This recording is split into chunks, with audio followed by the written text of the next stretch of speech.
coast recovery with crew. This change was made to allow for the trunk to remain attached to Dragon through the deorbit burn, and then it will ensure that it falls safely into the Pacific Ocean. Like the Falcon 9 first stage, Dragon is also reusable. This will be the fourth flight for this Dragon named Resilience, which most recently supported the Polaris Dawn mission last year. And just like on Polaris Dawn, the From 2 crew will have access to high-speed internet in space via the Starlink network. Dragon is carrying what we call a plug-and placer, a device that is linked to a Starlink terminal in Dragon's trunk, which is connected to a router, providing Wi-Fi for the crew.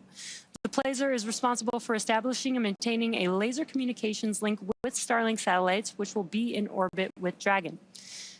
Using this hardware, Dragon will attempt to talk to Starlink the same way Starlink satellites talk between themselves, which is with lasers.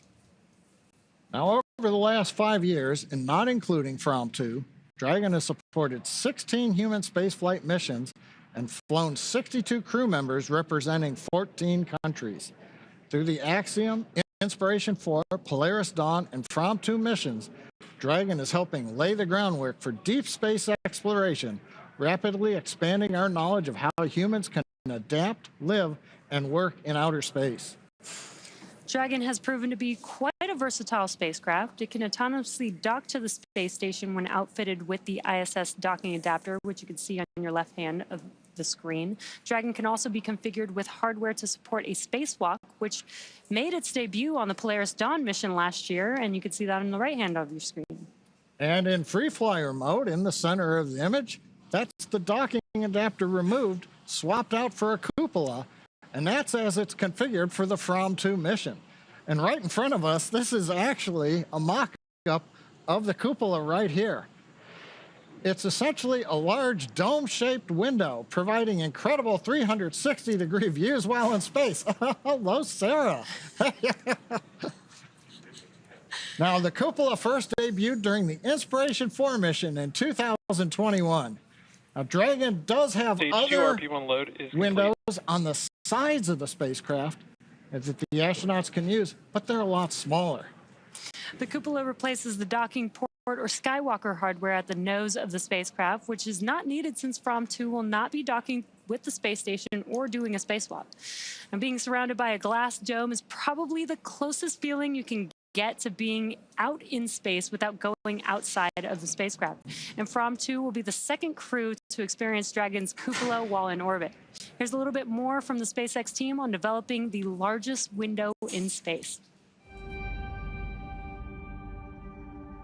When we started thinking about the cupola, it's more than just another window in space. It's an extension of the Dragon spacecraft. So when we got into concepting, it has to have the same feel and aura of the actual Dragon spacecraft. When you are go to open the forward hatch for cupola use, and please enjoy the best view off the plane. When the forward hatch first opens, you can look up and you see immediately that there's a large window up there with the 4 Draco shields protecting the bubbles from the Draco pulses. If you look at the videos from Inspiration 4, you can see their jaws all drop just looking out the forward hatch, not even being in the cupola. The most notable thing to me is that it looks so simple on the outside, but the deeper you go, the more you uncover more complexities within it. There's 3 different bubbles that make up the cupola. The exterior-most bubble is our thermal bubble, which is designed to protect from micrometeorite debris that we could experience on orbit. The center bubble is the pressure pane, which holds in all the pressure, and the innermost pane is our scratch pane, designed to protect from anything that the crew inside might be doing. It's actually made from acrylic and polycarbonate layers, but you also have technologies that are in, say, fighter aircraft that are applied to the cupola. We have a coating called indium tenoxide, which keeps the temperatures down on the inside of the cupola space. All these aspects are tested on the ground and made sure that we operate safely and that we know that when the astronauts are going up there that they have a great time. What makes this the largest window in orbit? It's just the overall size of it. I feel like it's just so immersive, like you're inside of the bubble and you're looking out and space is literally all around you. I think the experience of having the cupola on Dragon makes it such that Dragon is the experience. Even when we fly our short duration missions to the ISS feels like the destination, and the experience, whereas having the cupola on Dragon really makes Dragon and being inside the cupola the destination. When you get into the cupola, it feels almost like you're on a spacewalk. The Earth all around you, the stars, sunrise, sunset, getting up in there and looking out is a one-of-a-kind experience.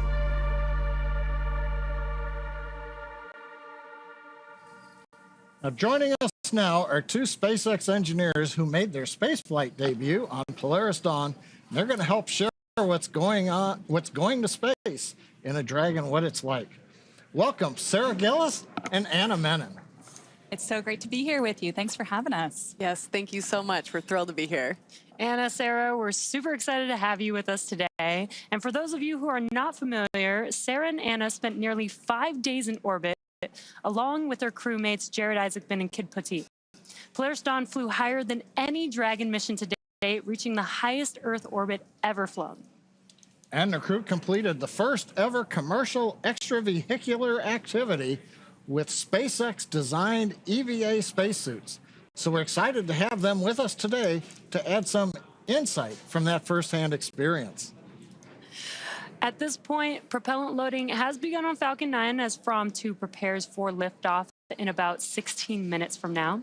I'm sure you both remember what that was like. What do you think the crew is doing right now, and what do you think is on their minds? You know, prop load, when you actually get to commit to that, is a really big milestone in this. And so I'm sure the crew is all focused, really preparing for the operation ahead. As prop load starts, you start hearing the vehicle come alive. You have massive valves on Falcon that are opening as prop starts flowing into the tanks, and you can hear it. The whole thing shakes and moves. And in the capsule, you actually feel that. The whole rocket sways at times. So I'm sure they're going to be experiencing all of that and, really getting into the operational mindset before launch. Yeah, that's so cool. John and I have been working on Falcon and the whole time we've been here, but you guys got to experience what Dragon feels like and sounds like. It's just an really cool. Incredible ride. Yes. Yeah, right now, you both are very familiar with Dragon, but not based on your spaceflight experience, but the roles that you had even before you flew in Dragon. What were those roles that you were involved in? Absolutely. So I actually started as an intern at SpaceX a long time ago, working on the interior of the Dragon spacecraft, helping test the interfaces. That led to building the astronaut training program here, supporting Bob and Doug through preparing our first crew to go to space. And then that led to supporting the Inspiration crew, the Inspiration 4 crew on the first all-civilian mission. And I worked on the operations team, and one of my favorite parts of that job was working in mission control. So one of my roles there was as a mission director. And the mission director is the person that leads that team behind us in mission control. It's the team of engineers and experts in systems, and together that team helps fly the Dragon mission. They respond to anomalies real time if they occur, they help keep the astronauts healthy and safe, and they help ensure all of the mission objectives are accomplished successfully. Now, the Dragon that's supporting today's From 2 mission, that's the same one that you all flew in on Polaris Dawn. So Jesse and I haven't been inside Dragon, we're Falcon. But what's it like living on orbit inside of a Dragon? We're even going through the countdown right now. Living in Dragon is absolutely incredible. It feels like a Dragon is alive around you. So you have the sound of fluids moving through the walls around you as you're living in there. You hear valves opening and closing, and periodically you hear the Dragon Draco thrusters firing as Dragon works to keep attitude control, and then also when we do burns, it's a whole melody, and so it feels like it's alive around you. But then on top of that, you are getting to float in this 3D environment. And that means that you get to really use all of the surfaces around you. You get to use the ceiling, the floor, the walls, and you get to really float around. But I think what's really exciting is that this From 2 crew gets even more space than we had. They have the cupola, so that expands their 3D environment and also provides them this really spectacular view of our planet. I cannot wait to see the imagery that they get to share with us through that view. I like how you said the melody, and it's right in the shot of you with the violin. Cupola versus Skywalker, you know. Is there a Dragon you'd like to fly in? Oh man, you know, the spacewalk was extraordinary. So I'm really grateful we got to do that. But I think the views they're going to see through that cupola of the poles are going to be astonishing. I'd say any dragon is a good dragon. I agree. Any dragon is a good dragon. We are so excited to hear so much more about your guys' experience as we count down to From 2's launch today. So we're about T-minus 12 minutes from liftoff, and while the countdown continues, let's meet the launch vehicle taking From 2 to space today. Take a quick look here in the last minutes, but Falcon 9 is the first orbital class rocket capable of reflight. For this flight, it'll be the 6th time this first stage booster has supported a mission. Now together, Falcon 9 and Falcon Heavy have completed more than 450 launches, including one earlier today, and over 380 reflights. That's a lot of launches. And the Merlin 1D engines on the first stage are optimized for sea level. These achieve 190,000 pounds of thrust each during ascent and descent. And at liftoff, Falcon 9's first stage has thrust greater than 5 747 airplanes at full power. And the MVAC engine, which has a much wider nozzle, is optimized to 220,500 pounds of thrust in vacuum. Can you tell us how the ride was on Falcon? Riding on Falcon is extraordinary. It is my absolute favorite roller coaster. At liftoff, you are momentarily suspended in a way that just defies physics. And then you start accelerating, pushing out through the atmosphere. I think a moment that stands out is main engine cutoff when you're first thrown into your straps, and it feels like the longest 11 seconds while you're waiting for a second stage engine to ignite. And then you start accelerating, and finally you end up in your orbit. Again, engines cut off, you're thrown forward, and then it's totally calm. Everything kind of lifts off, starts floating around you, but it goes from really loud to really quiet and serene. Can you imagine saying that it was really calm when you're going 17,500 miles per hour? Believe it or not, it is. That's pretty wild to hear. Yeah. Now, when Polaris Dawn returned to Earth, you splashed down off the coast of Florida, but this flight, From 2, is the first time we'll be heading to the new location. Recovery operations for Dragon missions will now take place off the coast of California.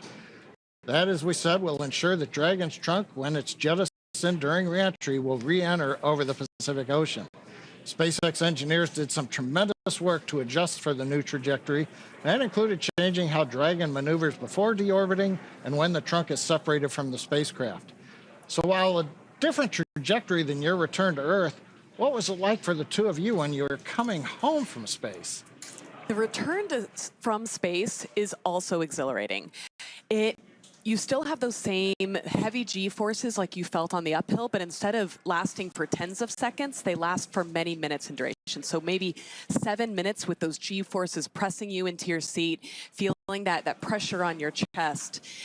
But then on top of that, as the Dragon spacecraft is coming back through the atmosphere, the air around it is heating up, and you get this light show out your windows. There are neon pinks and oranges out your windows with occasional flashes of flames, and that is just the most remarkable view. That is so cool to hear all the different experiences you guys seen, your own fireworks show a little bit. Now, as we mentioned earlier, after splashdown, once Dragon's hatch has been opened, the crew will attempt to exit the spacecraft unassisted. This is the first time this will be attempted with Dragon, and we are studying the crew's ability to exit Dragon without additional medical and operational assistance. Exiting the spacecraft without help will become more important for missions to places like the Moon and Mars, where the crew may need to exit their landing vehicle unassisted. Okay, we've just got a few seconds before we get into the next major event in the countdown, but we're going to put you on the spot. You're the only two of us that have been to space and have gone through the splashdown. What's it like trying to get out of the capsule? Do you want dolphins? The dolphins were incredible. You know, it's very interesting readapting to gravity and taking those first steps. I think it's a great research experiment. This is seat 1. How many times have you been to the South Pole before? To the South Pole, around 10 or 12 times, but to both poles combined, around 30. How long did you take the ski there? my last expedition in Antarctica, I skied a new route Yeah, they're up talking to the crew about their Fourth Glacier and across the plateau to the South Pole. This expedition was almost 900 kilometers, and it took me 50 days to complete. Can you believe that in just 42 minutes we'll fly from here in Florida to the South Pole? Unbelievable.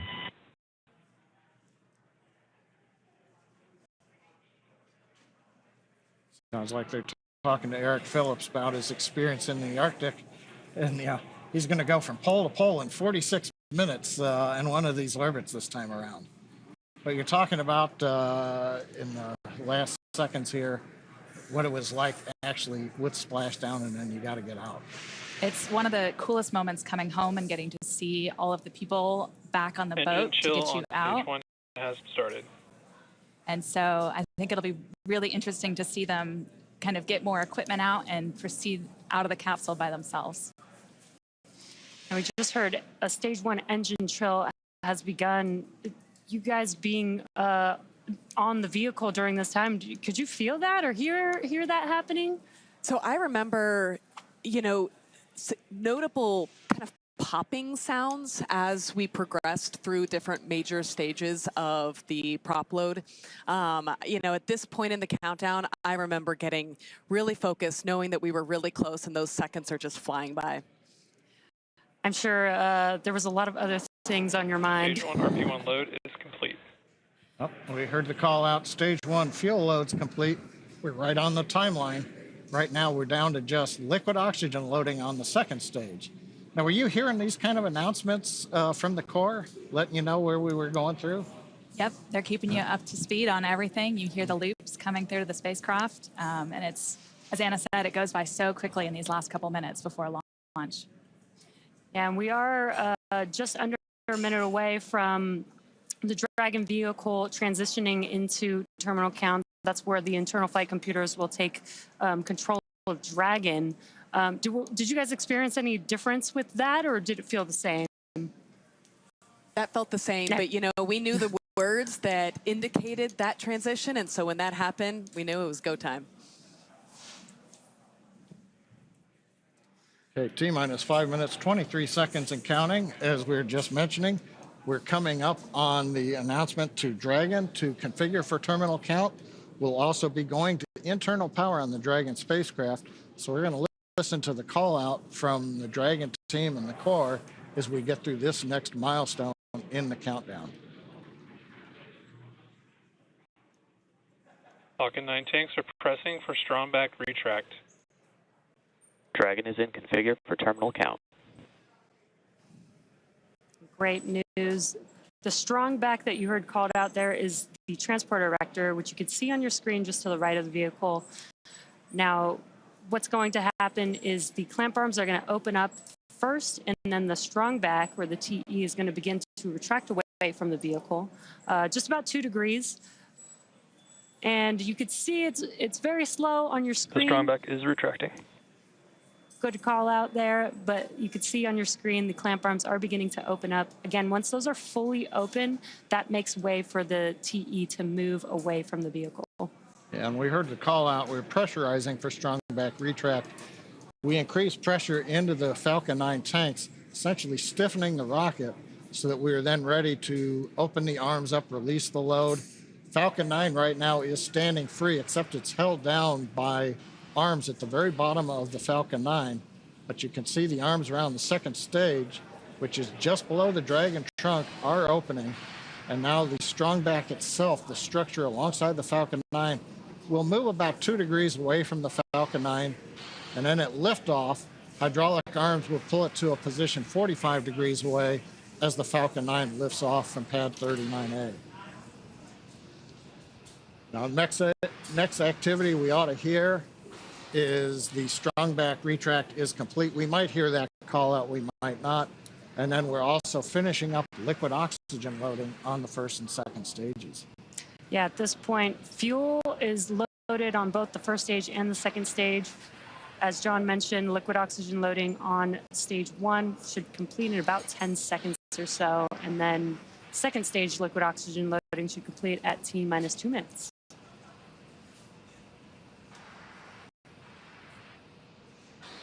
Just waiting to hear the call outs right now for stage 1 LOX load.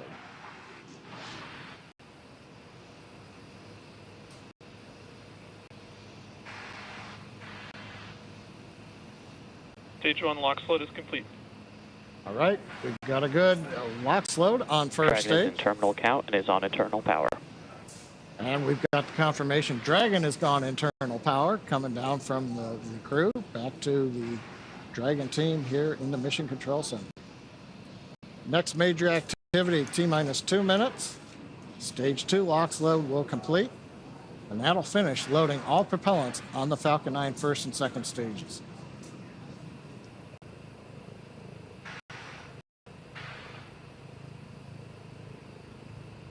We do have a crowd building up here in front of Mission Control.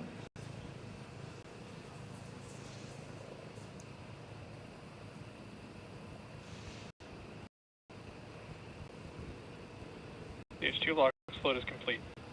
All right, Great right on time. Yeah. It's getting pretty exciting here as we get just under a couple minutes away from liftoff. Now that propellant loading is complete, that means that Dragon is an auto idle.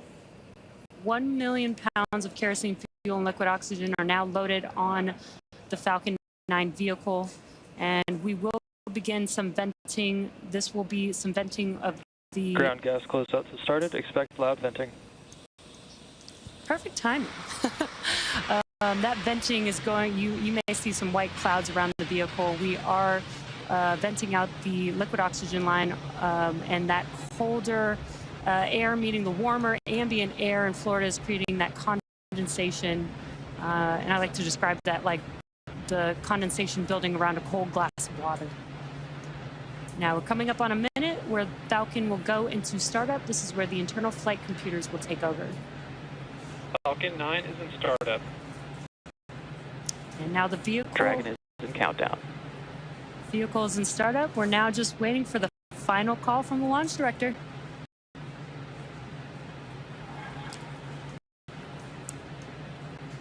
Dragon, SpaceX. Go for launch. And great news, we are go for launch. SpaceX Dragon, SRAM 2, go for launch. And heard one call from the crew. Seconds. One last call from the From 2 crew. Let's watch as the Falcon 9 vehicle takes Dragon and From 2 into space.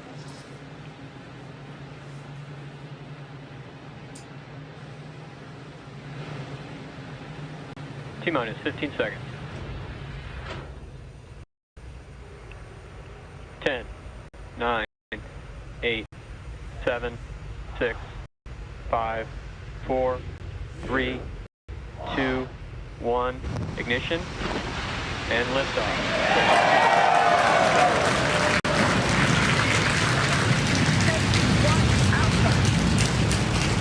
Copy, 1 Alpha. Vehicle is pitching downrange. Stage 1 propulsion is nominal.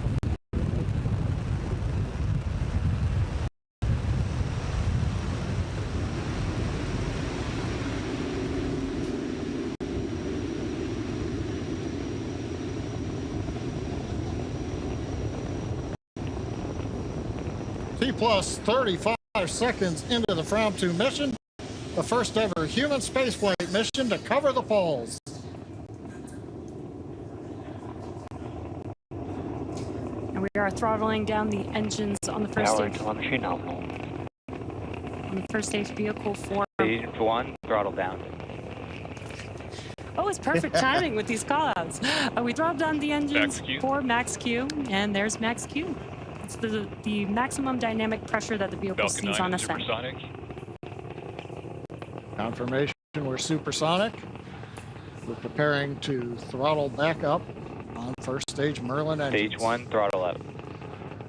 Confirmation we're back up on power on the 9 Merlin 1D engines. Stage 1 Bravo. 1 Bravo Copy, called out 1 by Bravo. the crew. That means if there was a need for an abort with the first stage now emptying itself of propellant, Dragon would fly a different profile than if, say, right off the pad we had initiated. Waiting for the MVAC-D chill call. MVAC chill is underway. We're beginning to chill the second stage engine in preparation for its ignition, coming up in less than a minute from now. We also have a few events that are going to happen back to back. We'll have MECO stage separation and second stage engine ignition.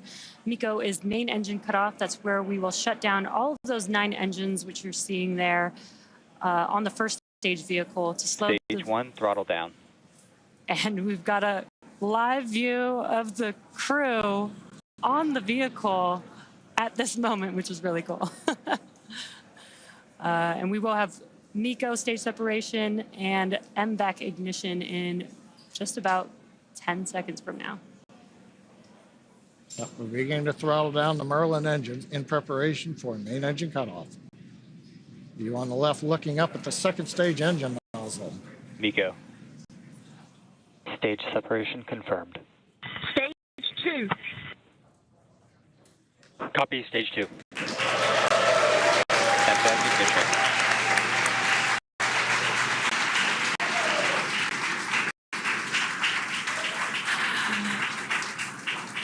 And there we just saw MECO stage separation. The MVAC engine has ignited, and we've also started the boost back burn on the first stage, which you can see there on your left-hand screen. Anna and Sarah, those were a lot of dynamic events that just happened right now that the From 2 crew is experiencing, but you guys also got to experience that.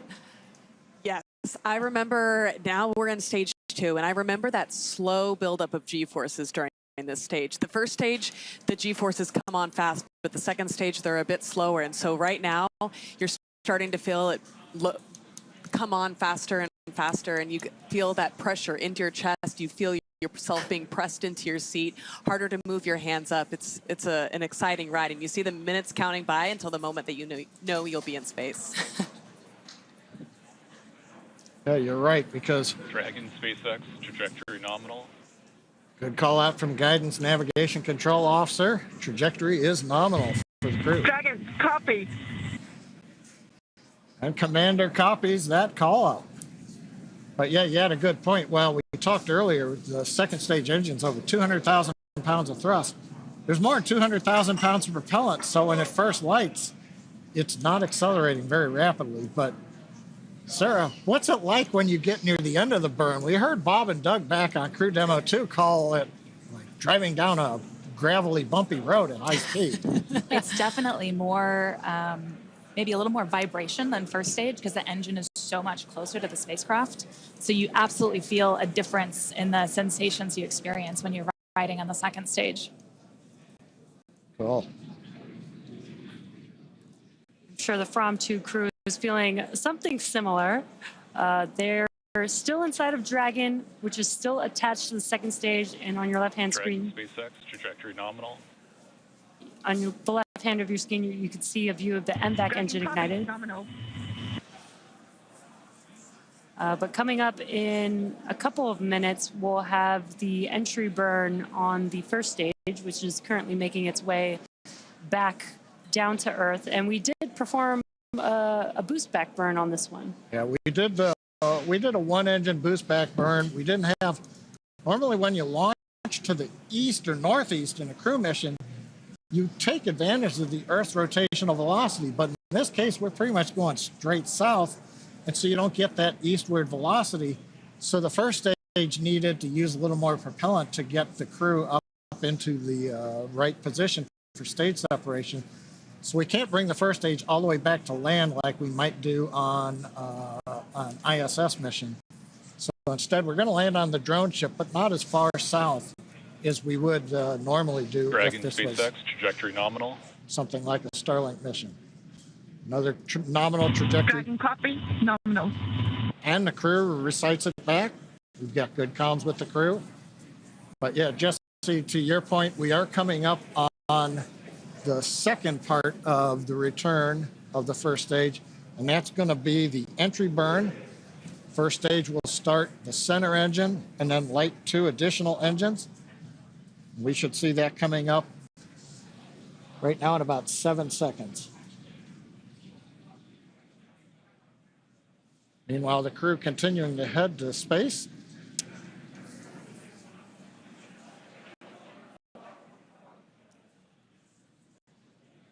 During this time, we would continue to monitor the altitude as the vehicle kept rising and rising.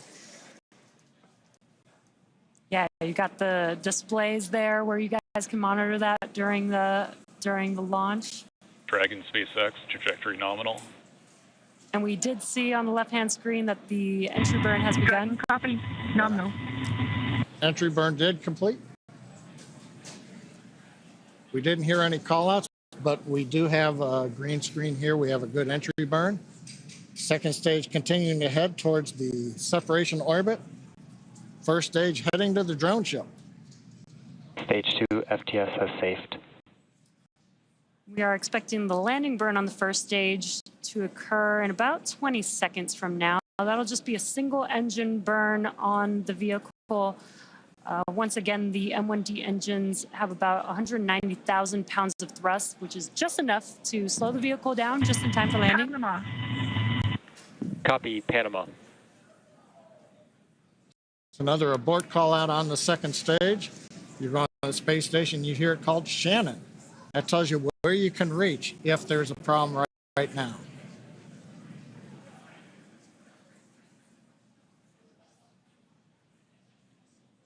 And we've now got video on first stage. Landing burn has begun. And a view from the drone ship. Legs are deployed. And touchdown after 6 flights.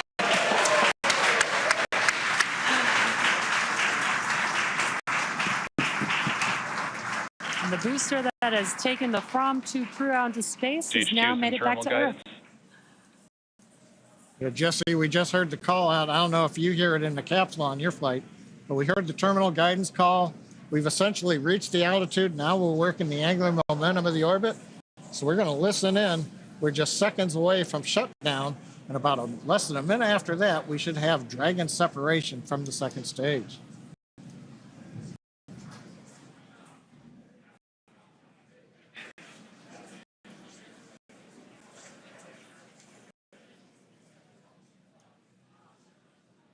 And vac shutdown.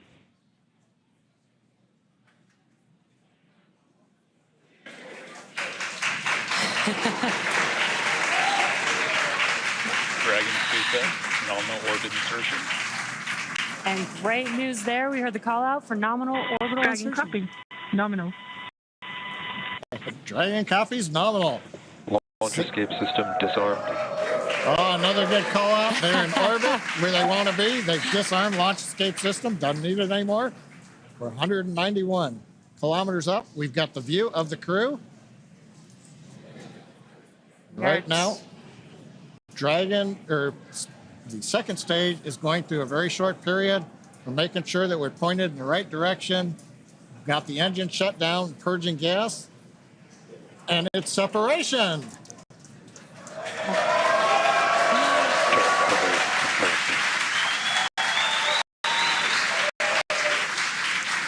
From-2 crew is flying on its own on Dragon. Dragon, on behalf of the Falcon team, we're honored to deliver you safely to your polar orbit. Enjoy the views of the poles, send us some pictures, and our hearts and minds will be flying with you as you go over the poles. Have a great flight. And Dragon, this is your launch director here.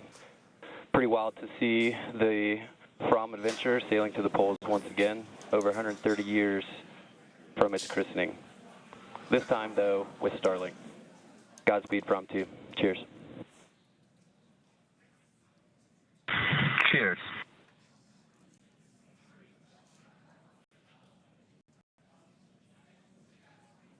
SpaceX team calling up to Dragon.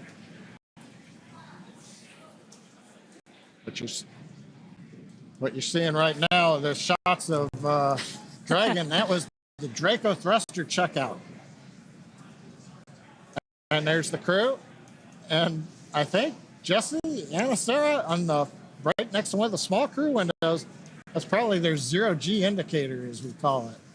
Yeah, I can't quite make it out. Dragon SpaceX, nominal dehumidifier activation and service section Draco checkouts. Dragon copy. Nominal.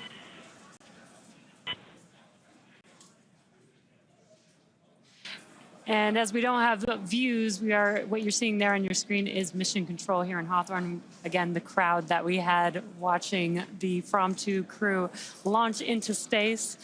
We also saw the zero-G indicator. Hopefully we'll get another live view where we can see what the zero-G indicator was. You guys had a zero-G indicator on your mission, so you know, and I'm probably very connected with the tradition of being able to pick out the zero-G indicator.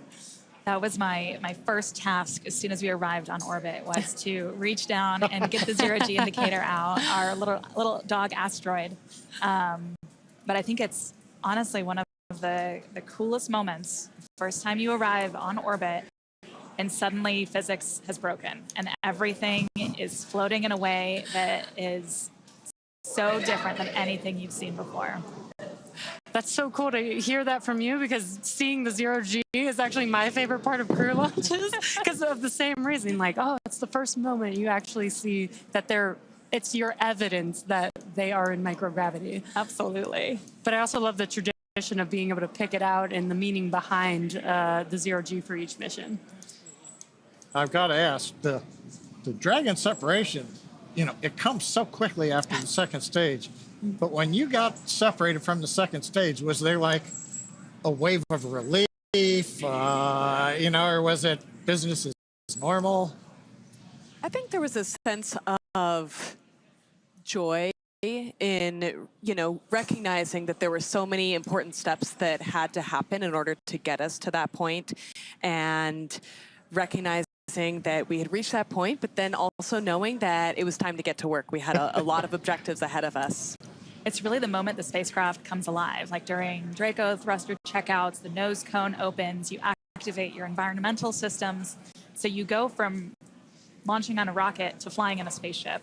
And it's this really cool transition where now you are alone in your spacecraft in this little habitat keeping you safe for the next couple days in space. And at the same time, maybe it dawns on you that says, this isn't another simulation. We are here. This is it. We are in space. We don't go home today at the end of business. You know, we're going to do our work. And you two are very familiar with training over and over again. And now you guys got to experience space. The From-2 crew is now in space, in orbit, but there's still events happening, as you mentioned.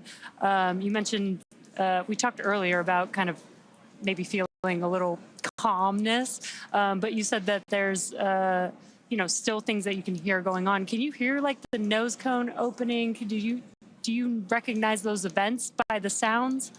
You certainly recognize the Draco checkouts by the sounds. Just like you have that melody for Burns, it's a particular melody for the Draco checkouts, and it's fabulous. They do work in sync with each other, yes. right? Yeah. I don't think we heard the nose cone at all. Yeah. You watch it, you see the video feed of it opening, but it's very quiet. Okay. That's one thing. We're listening to some of the nets. The next activity that Dragon goes through right now is the nose cone deploy sequence, which does not expose a docking adapter to go to the space station. It exposes the cupola, so the crew will get a view right off of the bat. But we wait to hear any call-outs if the various hooks have finished retracting, and now the nose cone deploys, you know, flips on the hinge, and then exposes everybody to the great views that hopefully they're getting through the cupola on space. Yeah, I think they'll be, you know, once they get out of seats, they'll have to get out of their suits, and then that nose cone is open. They'll have the forward hatch between them and the cupola at first. Yes. And then at some point in the mission, they'll get the go to proceed with opening that. But I'm so excited for them to get into the cupola for the first time. Yeah, I stand corrected. They can't look through the window yet. And we've got confirmation on a back net that the nose cone is open. So another major milestone on the mission. So overall, it's, yeah, what can we say? The From-2 crew, they're now in orbit. Now they're scheduled to spend up to 5 days in space before splashing down off the coast of California, becoming the first SpaceX crew to return to one of our new West Coast recovery sites. The From-2 mission is the first human spaceflight in polar orbit and will fly over the North and South Poles and unlock new possibilities. Throughout the 3 to 5 day mission, the crew plans to conduct 22 research projects to help advance humanity's capabilities for long-duration space exploration and understanding human health in space. And we really want to thank both of you, Anna and Sarah, for joining us today, sharing your insights, sharing all of your experience, especially throughout the dynamic events happening with the From 2 crew. Thank you so much for having us, and Godspeed From 2. Yeah, thank you so much. Godspeed From 2, Godspeed Dragon Resilience. And thanks to both of you also. Now, of course, we'll be back to bring you the live coverage of Splashdown when the crew returns to Earth. Now, you can stay on top of updates from the crew by following us on X at SpaceX. We can also keep tabs on the mission with the Dragon Tracker on SpaceX.com. There's a view of the Dragon Tracker right now. You can see follows Dragon. So go to the webpage, SpaceX.com. You get an idea where Dragon is, and you notice right there, we are heading south to the South Pole right now, right on trajectory. So I also want to thank the Range and the FAA for supporting today's mission. And thank you all for watching and logging on. And we'll see you next time.